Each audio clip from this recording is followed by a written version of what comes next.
Hello everyone, today we are going to learn basic Ansys Spaceclaim tutorial how to join two parts.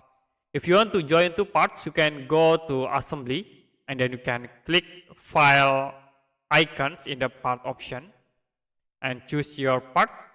Okay, in here you can change for the extension file into the Spaceclaim, and I will insert this part 1, open, and the next you can click file again. We can insert the part 2 like this. Now if you want to join, you can use the assembly tools align. Okay, in here this is for align. You can click, like I will select from this center point, and you can move into center point of this object by clicking. That's it. You also can use another options, like we can use the tangent. I will select at this face with this face. Okay, that's it for a basic Ansys Spaceclaim tutorial, how to join two parts.